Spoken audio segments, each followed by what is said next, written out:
All right, let's get into the meat and potatoes of this thing, all right? Seth Rollins is Mr. Money in the Bank, the men's Money in the Bank winner of 2025. He beat LA Knight, he beat Penta, he beat Andrade, he beat Solo Sikoa, he beat a whole hell of a lot more to win this Money in the Bank contract for the second time in his career. He's only one of two men who's won this Money in the Bank contract via the ladder match. It is him, Seth freaking Rollins, and yeah, CM Punk. They're the only two to climb the ladder, retrieve the briefcase, and win the Money in the Bank contract on two separate occasions. Edge has won it twice. The Miz has won it twice. They've only climbed the ladder once to win it. They won it in a one-on-one match. Edge won it from Mr. Kennedy. The Miz won it from Otis.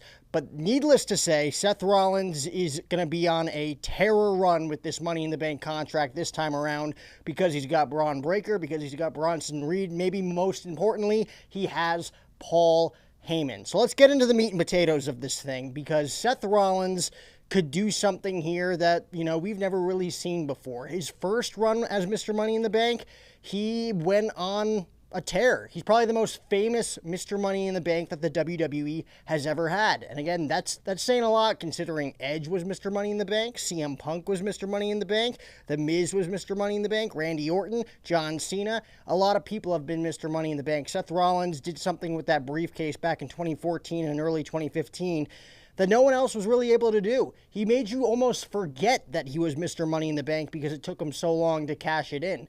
When he won the Money in the Bank contract in 2014, he was not really ready to be a future world champion, in my opinion.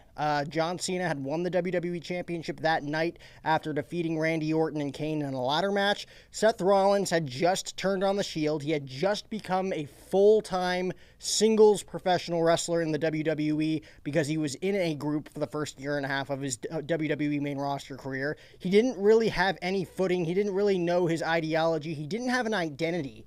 As Seth Rollins on the WWE main roster on Monday Night Raw.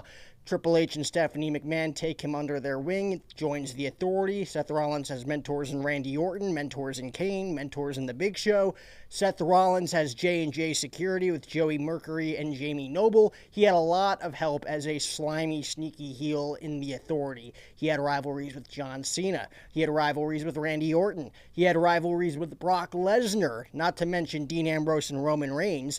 And by the time he had finally decided to cash in that Money in the Bank contract at WrestleMania 31 in the main event with Brock Lesnar and Roman Reigns, you didn't really think that he was going to cash in. But the writing was on the wall. The fans were reluctant to accept Roman Reigns as the next John Cena, though Vince McMahon was shoving him down our throats. Him winning the Royal Rumble in Philadelphia, Pennsylvania, was signs enough to let the WWE brass and the WWE executives know that Roman Reigns, this guy ain't it. The Rock, his cousin, comes out, raises his hand in front of the crowd, in front of the Philly faithful after he tossed Rusev over the top rope to win that Royal Rumble.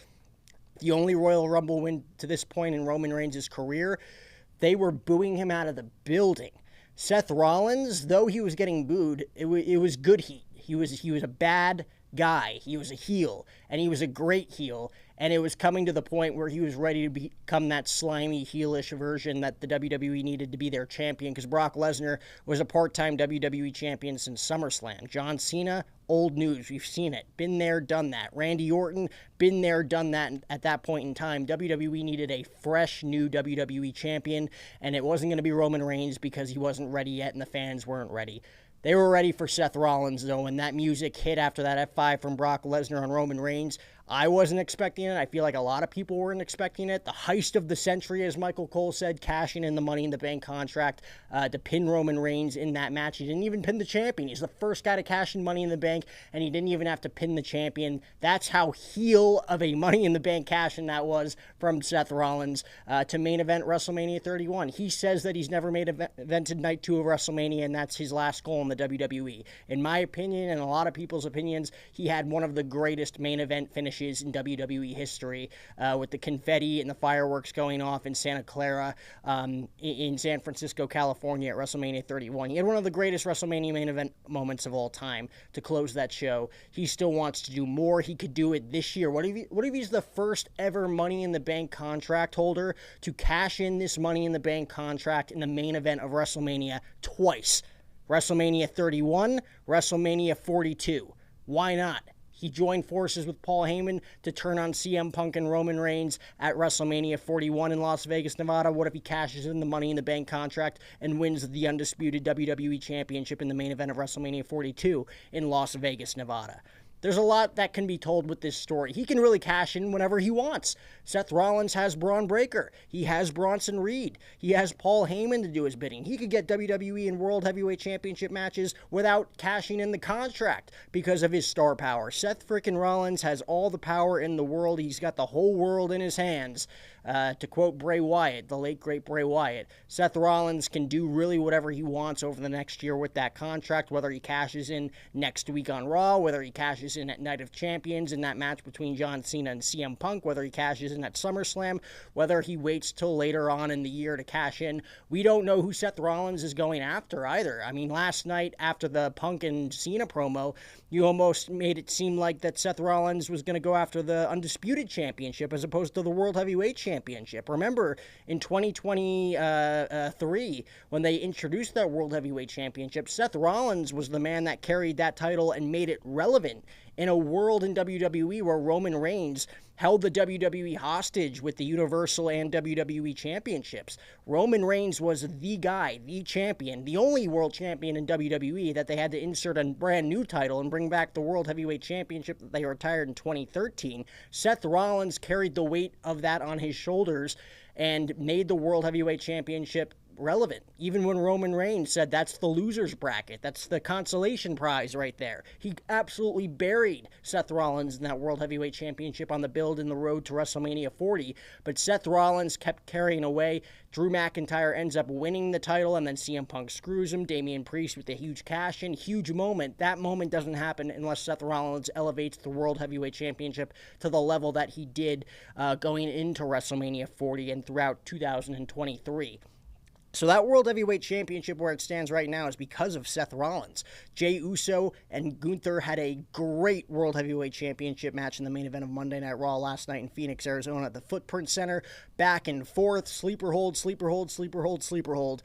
Gunther ends up picking up the win and ends up winning back his World Heavyweight Championship from Jey Uso that he lost at WrestleMania Saturday in Las Vegas back in April. Great match, great finish. That finished the way it should have finished, with Gunther being the dream killer for Jey Uso and winning back his World Heavyweight Championship. They'll probably have another rematch at Night of Champions and close out that rivalry.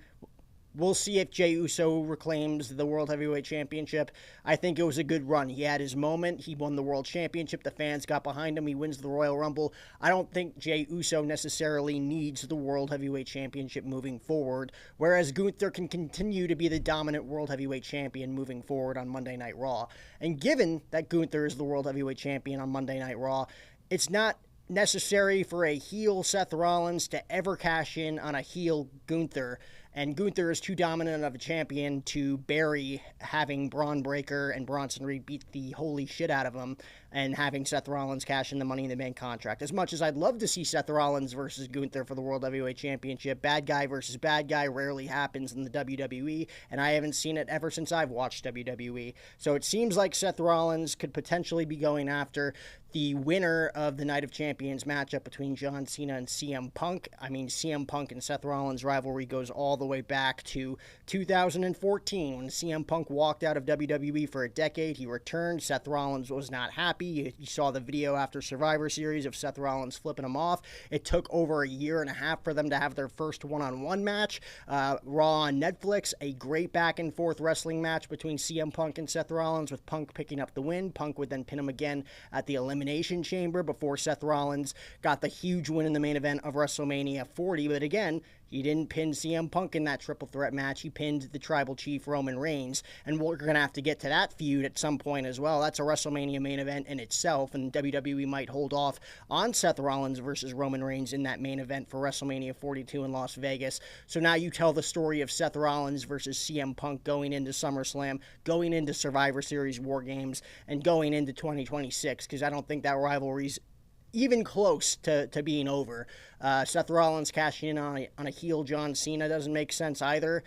So Seth Rollins cashing in, whether it be CM Punk or a future babyface WWE champion down the line, whoever takes the title from John Cena, maybe even it's going to be Cody Rhodes to set up Rhodes versus Rollins like we discussed earlier down the line. Those are the two guys I see Seth Rollins cashing in on, whether it's CM Punk, whether it's Cody Rhodes, or maybe even potentially Roman Reigns if Roman Reigns gets a crack at John Cena before December ends and before John Cena walks away in the sunset in WWE forever. So that's my kind of prediction on a Seth Rollins Money in the Bank run this year. I think he's going to be Mr. Money in the Bank throughout 2025. I don't think it's going to be a quick cash in. I think it's going to be just like 2014, where he's going to kind of cast that dark cloud over Monday Night Raw and Friday Night SmackDown, because he can truly cash in whenever he wants with his two big bad Bronson Reed and Braun Breaker standing right behind him to cash in really whenever the hell he wants. But I think he's probably ultimately going to cash in on the undisputed WWE champion.